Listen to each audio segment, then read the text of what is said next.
Happy Devil's Friday. This is The Woo Report. The Woo Report, episode 296.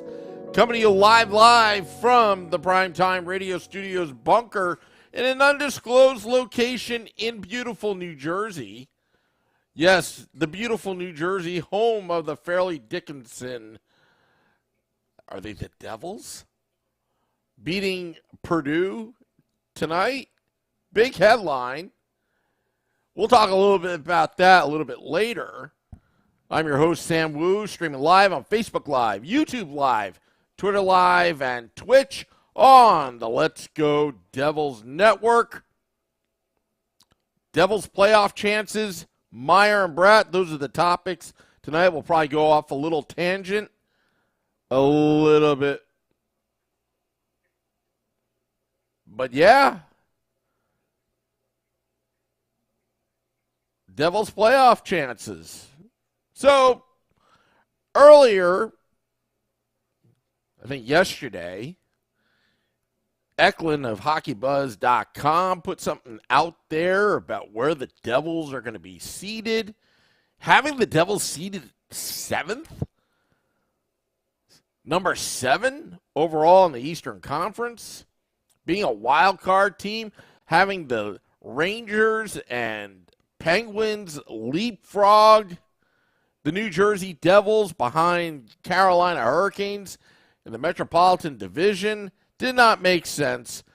Devils are at 95 points right now, I believe with 18 games to play. And I thought it was just a little ridiculous, to say the least. Is it 18 games? No. We're about 14 games to play. And, I'm not worried about the New York Rangers. I just do not really think that they're going to catch up and make up so much ground so little time. Just remember, 3-point games are in play right now, because of overtime, because of the shootout. You go into extra time, you're giving up points. But the Carolina Hurricanes tonight, coming over the wire, and I see a lot of people on the YouTube Live chatting it up, that the Carolina Hurricanes lost to Toronto tonight. And I talked about this on the Woo Report a couple times in the past Woo Reports, that the Carolina Hurricanes actually have a tougher schedule than the New Jersey Devils. Playing the Toronto Maple Leafs tonight, I think they lost 5-2, last I checked. And that's a solid loss. Basically, Carolina got nothing. They lose. Good day, sir. And the Devils, well, they didn't play tonight, obviously. They play a back-to-back in Florida, playing the Panthers on Saturday, 6 p.m. Eastern start, and 7 p.m. Eastern start on Sunday against the Tampa Bay Lightning, who won a skills competition yesterday. I thought it was a great game. Nothing to be disappointed about other than not getting the win, the extra point. But it's a learning lesson for your New Jersey Devils, which very young team. So that got me thinking, and there were a couple people asking on Twitter, and I thought these were good questions. What are your expectations of the New Jersey Devils, assuming they're going to the playoffs, which it's pretty much a lock, but you know what? You don't want to assume, but just assume they're going to make the playoffs and they're going to have a higher seed. What are your expectations? If you asked me in the beginning of the season, or any Devils fan that's sane, you would have wanted to be in the playoffs. That was your Stanley Cup. Because the Devils hadn't been in the playoffs for a long time, but we didn't think they would be this good. Boy, I mean, after the first 2 games of the season, where all the doom and gloom and the Fire Lindy chants, breaking records, Dawson Mercer breaking records, individual records are being broken. Dougie Hamilton is about to break a franchise record. Points as a defenseman. You've got winning streaks, tying records. You've got all sorts of things. Jack Hughes may score the most amount of points of any New Jersey Devil in history, So it's been a great season so far. But what are your expectations? I want to ask you, the fans, on the YouTube Live and Facebook Live, and what are your expectations? First round win? You go home happy? We'd be disappointed if it was not getting into the third round? I think either way, other than winning the Stanley Cup, it's always going to be a disappointment. But I would be, right now, I know this is not a cop-out or anything, but I just want the goal for the playoffs, and this may sound strange to you and a cop-out, but the more games the New Jersey Devils play in the playoffs, the better. Because I think in this timeline that the New Jersey Devils have, which Tom Fitzgerald has admitted in the past that the Devils are ahead of schedule, I think it would exponentially move the timeline much closer to a Stanley Cup championship if the Devils players, this young core nucleus, play as many playoff games as possible. So, for instance, I wouldn't mind a Game 7 in the first round. My expectations, and I'm talking for me only because, as you know, I am an outside-the-box Devils fan thinker, that I think that playoff experience is paramount. I want them to experience the highs of the playoffs, where the rock is rocking. The fans are taunting the opposing goaltender by chanting his name. But I also want them to experience the failures of the playoffs and learning how to live another day. For instance, the comeback kids that the New Jersey Devils are, well, how about being down 3-0 in a series and mounting a comeback that seems so insurmountable, but winning 4-3? Or what about dominating a game, but one turnover or one bad penalty can change the entire outcome of a series? I want them to experience failure. I want them to experience success, the New Jersey Devils. And I've said this time and time again on the Woo Report and even on the Let's Go Devils podcast is that, Walt Disney always said you always need a couple good hard failures before you have success. And I think the Devils making the playoffs moves that pipeline. My expectations for the playoffs, if I'm going to go home happy, it's not so much winning the Stanley Cup, because if you do the right things, the little things, eventually you will get that Stanley Cup. And then it becomes a real addiction, and you rinse and repeat, and suddenly you have a dynasty. If you can have that big fortune of have Jack Hughes and Nico Hischier hoisting the Stanley Cup and passing over the Timo Meier because he signed a long-term deal with the New Jersey Devils, or Jesper Bratt, which will be our next topic about Meier and Bratt under the cap.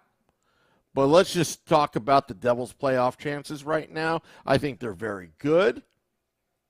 I also think that Akira Schmid is the number one goaltender at the moment for the New Jersey Devils.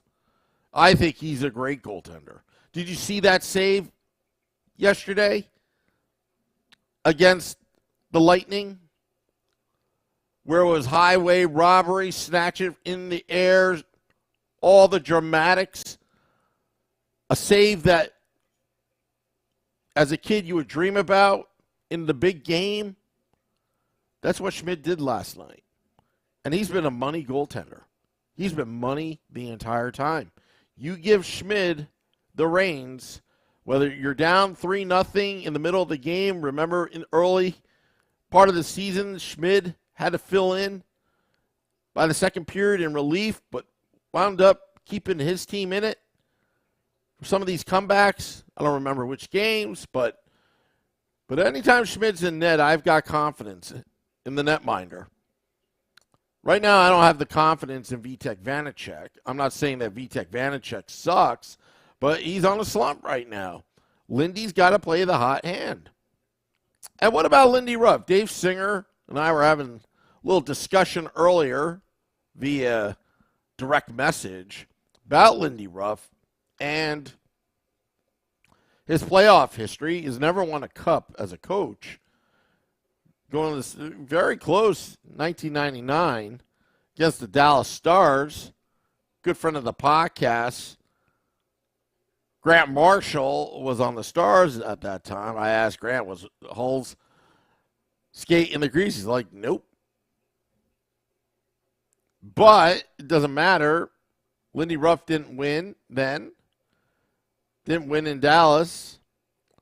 But there was another Hall of Fame coach with great credentials that didn't win right away. His name was Pat Burns. Pat Burns, coach with Montreal, coach with the Toronto Maple Leafs, coached for the Boston Bruins, if you remember. All original 6 teams, never winning a cup, coming close. Had some great teams that he coached. I thought the 93 Leafs, if it wasn't for Wayne Gretzky, the 93 Leafs, that could have been an awesome series had the Leafs won in the Western Conference to go to the Stanley Cup Finals and meet the Montreal Canadiens. Now, that would have been a battle. Doug Gilmour versus John LeClair, Desjardins, Patrick Waugh, if you remember the 93 Montreal Canadiens. Wendell Clark, Toronto Maple Leafs. That's some old school hockey there, folks. But Pat Burns, he had some heartaches before he got to the New Jersey Devils. And I think Lindy Ruff may be in that position right now. Is he going to panic? I think Lindy Ruff has everything under control. And just remember, I was the one, and I know I gloat about it, but I was the one that told you Lindy Ruff should be the coach of the New Jersey Devils. He will turn it around. Steve Engel's wondering, if I get 4, I will be able to get a spot in the lot across the street from The Rock. Max says $40 parking right next to American Whiskey. Yeah, you know, I think there's an app that you can get. I'll have to do some research and let Steve Engel know. But yeah, there is parking on Edison Place, Steve Engel, but it could be quite steep unless you book it through the app. Again, that's where I used to park when we were at Todd's Lounge 97.3 on Edison Place, but now we're at American Whiskey. But I should be able to see you there for Devils After Dark next Saturday's game against the Senators. It all depends on my schedule, but I'll try to make it down there, Steve Engel. Well, Steve Engel, I shouldn't be answering your questions on live air, but I'll do it anyway. Well, if you don't know the street, it's called Edison Place. Google it. You'll find a parking lot. Start from there. All right. So, hockey news came out. Article earlier today talking about the New Jersey Devils have too many good players. And Meier and Bratt trying to sign both of them, $9 million each estimation, assuming that they would sign. You know how agents are. I'm not questioning the players. You know how agents are. Saying there's not enough money left over for Ryan Graves or Sharon Govich or Mac Black, Mackenzie Blackwood. But this is why you have the pipeline, folks. Because players come and go. But if you have that pipeline, you have relatively inexpensive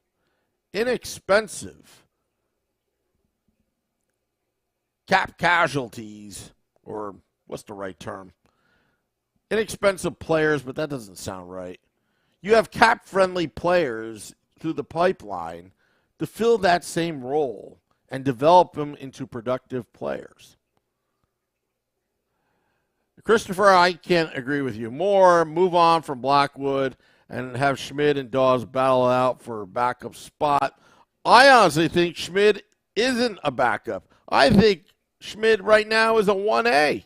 If you ask me, I think you may be able to get some trade value out of some of these players, be restricted free agents. Ryan Graves, a little worried about him leaving. He brings the beefalytics at times, good size, quiet player. I mean, the Gravy train, the Graves and Marino, what a pairing. But Hughes and Nemec are coming. They're going to be coming as New Jersey Devils. And the New Jersey Devils are stacked on defense. But I got to tell you, Damon Severson, last 2 months, has been playing some outstanding hockey. Not perfect. No one's perfect here. But some outstanding hockey. And he's showing his worth. And it's going to be tough to see him go. But it's what we've said here on the podcast. Severson is our rental without spending draft capital. We did that with Timo Meier. Some talk about Timo Meier. He's got a howitzer. I think he should use it some more. Same with Dougie Hamilton. Definitely has got a great shot. But you know what could be awesome one day? If you have Alexander Holtz, if he can get his skating going, both Alexander Holtz and Timo Meier on the point, blasting while receiving a puck from Dougie Hamilton, or they feed the puck to Dougie Hamilton. I mean, to have them on the power play would be great. But the Devils' power play is going to still take some time, the chemistry to develop, because the addition of Timo Meier. Max is putting out Schmidt's stats, 8-4-2, 1.98 goals against average, 924 save percentage. Christopher says Holtz with another goal in Utica tonight. Yeah, Holtz is just ripping it up in Utica. There's just no room for Holtz right now, but could there be in the future? Who knows? But let him have success. Let him be overqualified for the AHL. Feel good about himself before he comes back to the big club. Well, we got Game Day Live and Devils After Dark tomorrow. Dropping this podcast at midnight. A lot of people tuning in on this podcast on the morning and afternoon commute. I know a lot of people are celebrating St. Patrick's Day today. Happy St. Patrick's Day to all those that celebrate. Also, congratulations to the Fairleigh Dickinson, some say Knights. Well, there's two campuses. I forgot which one's which. I believe the Division III campus is the Devils. And I think the Division One is the Knights, but I could be wrong with that. Not really well versed in Fairleigh Dickinson University. Also, I think the Princeton University as well is in the NCAA tournament as well. Max says it's the Knights. Okay, good. Good. Eddie, yes, we talked about it before. Carolina lost to the Toronto Maple Leafs for 5-2, which is good. So now the Devils, right now, I guess Carolina still has one game in hand. And the Devils are 1 point last I checked. There's still time, folks. There's still time. There's absolutely still time. So Princeton University, big upset yesterday against Arizona, says Max. Yeah. It's all about Jersey, folks. New Jersey is a championship state at the moment. At the moment, at least. Ramona Rice, let's go Devils to you. Happy Devils St. Patrick's Day Friday to you, Ramona Rice.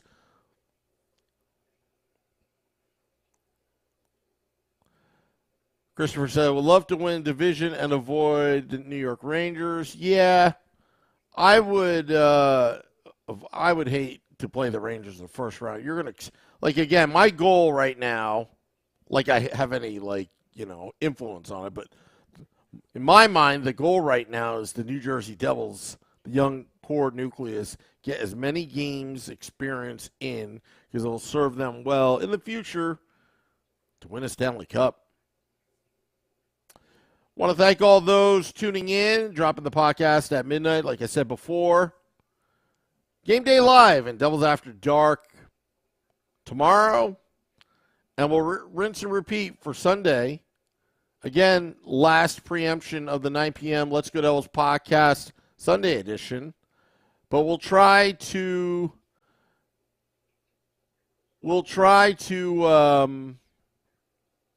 get Beer Baron and Shorts Guy on Devils After Dark on Sunday. So check it out.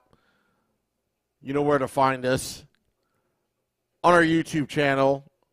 Please subscribe to channel Let's Go Devils on Twitter at Let's Go Devils Pod and on Facebook at Let's Go Devils Podcast. Thank you very much. And also, look, Timo Meier, 7 games in, came up with 2 goals, got the Devils at least a point yesterday. Timo Meier is going to be ripping it up, like I said. Take 6 games to adjust. I think he's going to get there. 2 goals was great. Tom Galitti tweeting that out earlier. Ted says, what time on Saturday for a podcast? I think it's going to be 5 p.m. Eastern or 5:30 p.m. Eastern. Not sure yet, Ted. There's some scheduling conflicts that I got to work out. I may not be on. It all depends how my day goes. But Vinny Parisi will take the reins regardless of that. Max says, Sam, did you see the hockey guy say he wouldn't be upset if the Eastern Conference final was Tampa Bay Lightning and New Jersey Devils? I think that would be some great hockey. That would be some great hockey. Tremendous amount of skill. 2 good coaches. I think the world of John Cooper. I mean, that guy's class act, and he's just a great coach. Lindy Ruff as well. Lindy's got to get his Stanley Cup. Ted says face-off is 6 p.m. Eastern on Saturday. Yes, just a reminder. It's against the Florida Panthers, and hopefully the Kachuk brother gets hit tomorrow with a big check from Curtis Lazar. All right, going to get out of here. I'm babbling right now. Don't want to babble. That's how you usually get myself in trouble. And if you want to follow me on Twitter, get a good laugh, you can follow me at Primetime Sam Wu. Again, at Primetime Sam Wu. You can follow me on Twitter. Just ignore all the Twitter hate. I get that a lot. Honestly, I don't care anymore. I really don't care anymore. You know why? Because we got a bigger task at hand. We got to win the Stanley Cup. And this fan base better be united by April. Because when the push comes to shove, Devils, Rangers, we have to unite, not be divided. Thank you, thank you, thank you. Arnunia says the hate helps sell more t-shirts. Look, full disclosure, I don't even profit off these t-shirts. It was Shorts Guy's idea. I'm trying to help a public educator in New Jersey raise a couple bucks. Doesn't hurt anybody. Alrighty. Till next time, this is the Woo Report. Let's go, Devils.